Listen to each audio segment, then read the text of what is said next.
மற்றொரு அண்மை செய்தி, 100 கோடி நிலத்தை போலி ஆவணம் மூலம் விற்ற வழக்கில் நெல்லையில் சிபிசிஐடி போலீசார் விசாரணை நடத்தி வருகின்றனர். கூடுதல் தகவல்களை நமது செய்தியாளர் வடராஜ் சங்கர் வழங்கிட கேட்கலாம். வடராஜ் சங்கர், வணக்கம். உங்க விரிவான தகவல். ராதிகா, வணக்கம். நிச்சயமாக பழனி கோவில் நில மோசடி விவகாரத்தில் 100 கோடி நிலத்தை போலி ஆவணம் மூலம் விற்ற வழக்கில் அதிரடி திருப்பமாக திருநெல்வேலி டவுன் பகுதியில் உள்ள டெக்கரேஷன் செய்யும் தொழிலாளியிடம் இன்று காலை முதல் சிபிசிஐடி போலீசார் கிடுக்குப்பிடி விசாரணை நடத்தி வருகின்றனர். இதன் பின்னணியில் உள்ள அனைவரும் சிக்குவார்களா என்ற எதிர்பார்ப்பு தமிழகம் முழுவதும் நிலவுகிறது. இது குறித்த விவரங்களை சேகரித்த போது ராதிகா, பழனி தண்டாயுதபாணி சுவாமி மடத்திற்கு சொந்தமான ரூபாய் 100 கோடி மதிப்பிலான நிலம் போலி ஆவணங்கள் மூலம் மோசடியாக விற்கப்பட்ட வழக்கில் திருநெல்வேலி டவுனை சேர்ந்த டெக்கரேஷன் தொழிலாளியிடம் இன்று காலை முதல் சிபிசிஐடி போலீசார் தீவிர விசாரணை நடத்தி வருவது பெரும் பரபரப்பை ஏற்படுத்தியுள்ளது. திண்டுக்கல் மாவட்டம் பழனி அடிவாரம் ஆண்டவன் பூங்கா சாலையில் பழனி தண்டாயுதபாணி சுவாமிகள் மடத்திற்கு சொந்தமான 1.35 ஏக்கர் நிலம் உள்ளது. இதன் தற்போதைய மதிப்பு 100 கோடி என கூறப்படுகிறது.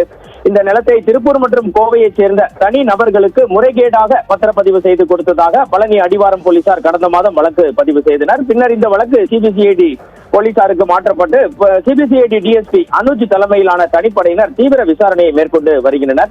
விசாரணையின் அடிப்படையில் மோசடிக்கு உடந்தையாக இருந்த சார் பதிவாளர் ஜஸ்டின் மணிகண்டன் மற்றும் மாவட்ட பதிவாளர் சசிகலா ஆகியோர் ஏற்கனவே சஸ்பெண்ட் செய்யப்பட்டுள்ளனர். இதில் பார்த்தீர்கள் என்றால் இந்த மோசடி பத்திரப்பதிவை செய்து கொடுத்த திருப்புகழ் சுவாமிகள், முருகதாஸ் சுவாமிகள் அறக்கட்டளையின் நிர்வாகிகள் குறித்த தகவல்களை சிபிசிஐடி போலீசார் திரட்டியுள்ளனர். இதில் திருநெல்வேலியைச் சேர்ந்த 3 பேர் அறக்கட்டளை நிர்வாகிகளாக இருந்தது தற்போது தெரிய வந்துள்ளது. குறிப்பாக திருநெல்வேலி பாளையங்கோட்டையைச் சேர்ந்த 46 வயதான குமர குருபரன், திருநெல்வேலி டவுன் சாலியர் தெருவை சேர்ந்த 43 வயதான சண்முக சுந்தரம் மற்றும் சிவகுமார், இவருக்கு 41 வயது ஆகியோர் இந்த மோசடி பத்திரப்பதிவில் முக்கிய பங்கு வைத்திருப்பதாக சிபிசிஐடி சந்தேகிக்கிறது.